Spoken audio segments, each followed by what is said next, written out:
the home of the do-it-yourself trucker. When everything goes wrong, you got a Redneckanize. I saw this here.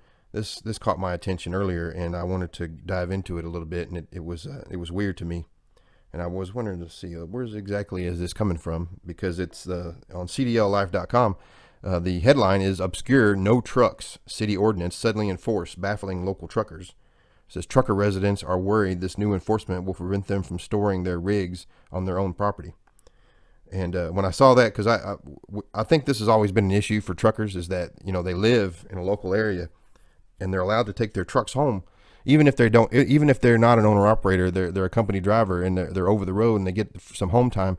A lot of times they live somewhere in a small town or something, and the company will let them take the truck home, and they just need to be able to park it. And I worked in the office for a bigger carrier, and we've had issues where it would be probably 4 or 5 trucks a week. That's, I would say, because sometimes it'd be more, and sometimes it wouldn't be that much. It wouldn't be that big of an issue, but on the average, because what happens is the driver will go home, and these a lot of drivers they're not aware of what they can and can't not do. I've even had issues. They might live in an apartment complex, and the apartment complex don't let them park on their property. They might live like with a relative or something like that, and the relative has issues. They don't know their own restrictions.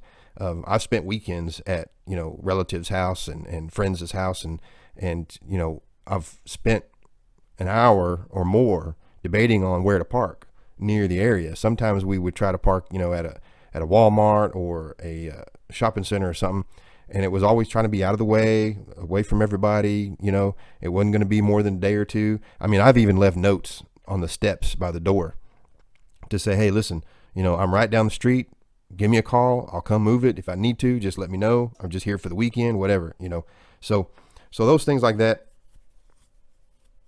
are always a big issue for truckers. It's always a big issue for truckers, things like that. So the article reads, it says a city in Texas only just recently began the enforcement of a long-standing no commercial trucks ordinance, and local truck drivers are worried about the consequences. It says, according to the city of Plamview, Texas, the ordinance has been in place since 2005, but the city took no time to enforce it until recently, as the residential roads in question began to deteriorate. And see, that's what they're always concerned about, is the wearing of the roads. But I mean, yeah, you can contribute a little bit of that to the truckers, but I mean, it is wear and tear over time, and you do have your other trucks, like your garbage trucks, or your fire trucks, whatever you want, anything heavy. Ambulances are heavy. They might need to be as heavy as trucks, but if you use them enough, so. It says Valley Central News reports that the ordinance cannot actually be found on the city of Palmview's website, but that it is present on the website that keeps a library of legal codes for cities all across the United States. See, and that's the thing. It's, ignorance of the law is not an excuse. Isn't that what Ron White always said? But yeah, that's what I always thought was unique to that was they'd always, you say, I didn't know that was the law, and they don't care. That's not what they're concerned about. Let's see, the city attorney said, I think the ordinance before in the prior administration wasn't a focus because we really didn't have, at that time, the infrastructure being built as we do now. And that was Eric Flores, the Palmview city attorney. Now that the ordinance is being enforced on certain residential streets with the potential for fines, truck driver residents that have lived along these streets for years are concerned about the truck parking. It's unfair since, like I said, we've been taxpayers our whole lives, said Eric, a truck driver who lives in Palmview, and it just seems pretty not fair to us at all.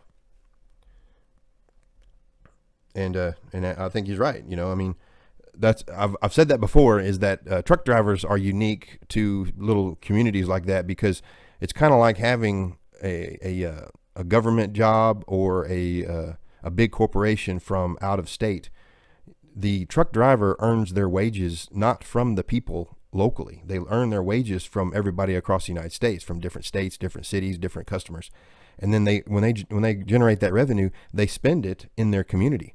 So it's outside revenue coming in, and that's always what a city. If you ask any city official, they love it when there is a outside revenue source coming out of the area, because because that means that nobody in the area is spending any money to create that revenue. They're of course, you can argue that, well, they buy stuff in the grocery store and all that, but that particular driver is not doing that. That particular driver from over the road, especially the over the road drivers that park their trucks on the lot, that how many of them you think are actually doing local work all the time? And there might be a few, but it's in the low percentile. Okay, I'll just tell you that. But it's always a good revenue source for a smaller community, because that revenue source is from the outside area, and I think that's always a good thing, So, and see how they go into any details or anything like that. It said the truck driver said, he said it's been here since 2005, and it hasn't been here since then, and they didn't tell anybody, pointing out that the roads were poorly constructed and poorly maintained in the first place. Well, yeah, I mean, see, now they say, well, we've got bad roads. Why do we have bad roads? Well, we've always had bad roads. Yeah, but why? And it's like, well, because we keep letting, somebody, that probably never has any kind of common sense. They're like, well, it's all these big trucks. Yeah, how many big trucks you got living in your neighborhood? You'd have to have a lot of big trucks to have the big trucks be all, 100% at fault. So, and it says, additionally, Eric and other drivers say that if they're not allowed to drive their rig down their own residential streets, they will no longer be able to park and store their trucks on their own property, but the city has provided them with no other alternatives. And, I don't know, that's probably the price we pay as truck drivers is the alternatives that we have to do with that. I know that there's a lot of areas that I've been to, like I've been to Tyler, the Dallas-Fort Worth area, in the Central Texas, like Waco and Temple and everywhere. There's a lot of storage facilities, and these storage facilities, they offer for small business.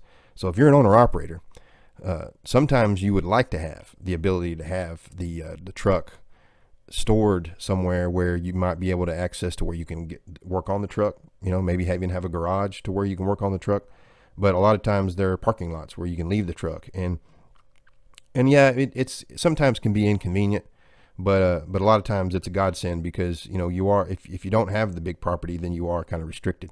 I know that the cities I've lived in, they've allowed trucks to park on the property. You can park the truck on your property. It's not prevented that you can't drive. You can drive down. It's just that you can't park the truck on the property. And so what that creates is that but you have to follow certain rules. So they have rules where you have to be so many feet off the road. You have to have it behind a fence. You have to keep it within a certain feet amount from the border of your property, so that you're not bothering your neighbors or whatever. And things like that is a lot of restrictions. There's a lot of people that park RV, like big RV campers. They park those in the backyard, and they have to follow those same kind of rules. And sometimes you have to ask for an exemption for those rules. So sometimes just doing the paperwork and all that, it's a process. So sometimes we got to do that, but it's all depends on where you're at. And if the city don't want to do that, well, then maybe the city just doesn't want your tax dollars. So think about that. It says, the fine for disobeying the no truck ordinance, tops out at $300. And, it says that they are private locations within the vicinity of Plamview where they can park their trucks, where it'll be secure. They won't have to worry about being broken into, insisted Flores, which is the city attorney. It says, have plenty of parking options. Investigators found only 4 truck stops in surrounding areas that allow overnight semi-truck parking. And even the truck stops, if you park your truck and leave it, and then, go home or something, sometimes those truck stops, they don't want that. They want truck drivers come in there, sleep, shower, go. And if I'm a traveler, I know several truck stops in Texas, where you go there on a Friday night or a Saturday, and there's no parking spots because everybody parks there and then they go home. So I know there is a truck stop north of San Antonio, a real small little podunk little truck stop. I mean, it's really, when you're delivering in the area and you need a place to be able to go, get something to drink or whatever, that's the only place you can go. And you go there and you see that there are cars, like people's personal vehicles, parked in the parking lot of the truck stop, because what they do is they come in the morning, they get their truck, they go do their stuff, and when they go home, they park the truck there. And that owner, he charges those guys. He charges them. He doesn't let anybody park there.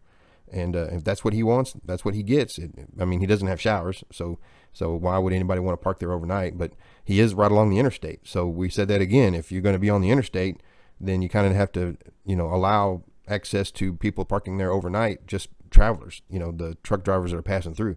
But a lot of those trucks that park there, they go home. So, you know, it's 6 one way, half a dozen the other, if you look at it, you know what I mean?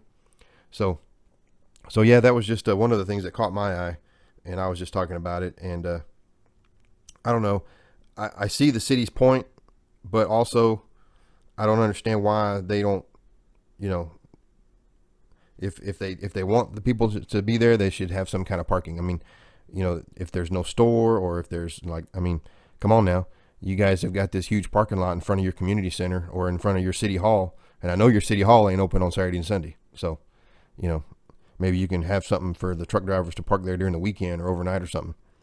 But I'm sure that there's something that can be worked out.